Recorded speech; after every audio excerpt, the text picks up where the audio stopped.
Hi, my name is Eduardo Rivera, and I'm here to talk to you about ONTAP.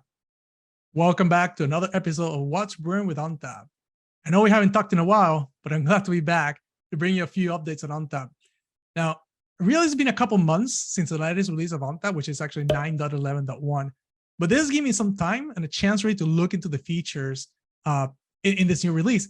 And that's exactly what I want to do today. I want to give you a brief overview of what I think are the best or perhaps the most relevant features to me of this latest release. If you haven't seen the other videos, or I guess if you have seen the other videos, you'll see that this is probably a update on the last video that you saw when we talked a little bit about 9.10.1. So, and I almost forgot. I got my trusty, this time I got a tumbler, NetApp tumbler. I don't have my pint glass with me, but this keeps my beverage nice and cool.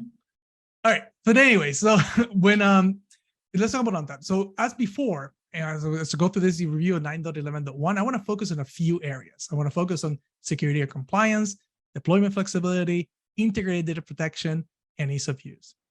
So let's get into it. Starting with security and compliance. Of the features that are coming in this new version, the one that gets me the most excited is this multi-admin verification feature. What is that? Well, it's the ability for having certain commands require a secondary admin to sign off on them or approve them before to execute it. This is, of course, geared towards defending against either a rogue admin or an actor in your network that has somehow gained admin control of your system.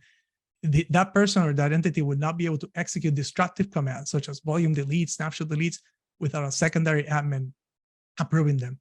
This is something that we are very keen and at least within my organization trying to continuously secure access to our systems. This is going to be a great tool in that bag to achieve more security.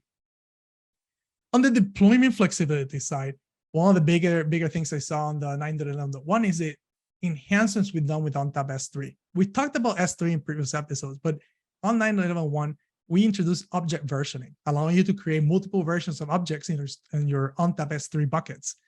In addition to that, we also now support ONTAP S3 on FSx ONTAP and CVO in AWS, which is fantastic. We are two products that we use quite a bit in my organization, and we're looking forward to extending S3 in those areas.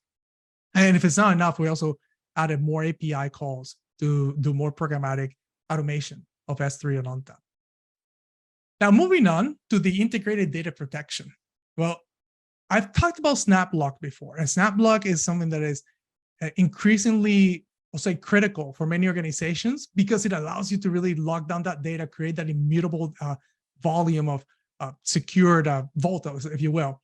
Well, in 9.11.1, we now have SnapLock support for flex groups, which is fantastic, right? Flex groups allow you to create this massive troughs of data. We're creating all these volumes and creating multi-petabyte size repositories. Now we can SnapLock the volume as well and protect the data if we wish to do so. On the ease of use side, a lot of updates on the system manager part of ONTAP, but within that, one feature that I call out to me for specifically is the improvements in the file system analytics. Now in file system analytics, we can identify top directory file and client usage for a particular SVM. So this really helps in troubleshooting what may be going on with an SVM, who's using all those resources, what's the top directory. I think this is exciting. It makes operation of the systems much easier to get down to performance bottlenecks or what's going on with the environment.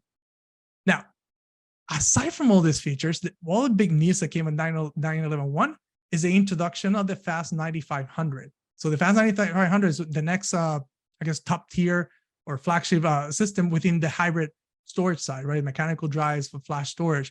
Well, this 9500, it's all about performance, right? It's more cores, more memory, more NVRAM, using PCI Gen 4 architecture for larger bandwidth within the bus.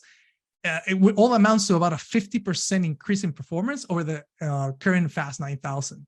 And if it's not enough to upgrade, we actually have a way to upgrade in place. You can replace, if you remember the architecture of 9000 is this big chassis with the modular I/O panels on the back.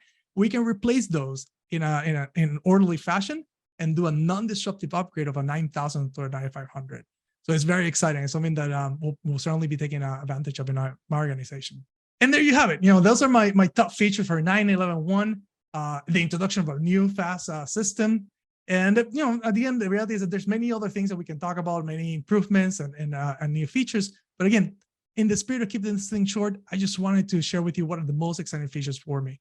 Once again, I want to encourage you to go watch the previous videos that we have in our series. And we'll likely keep releasing new videos as we have more to share.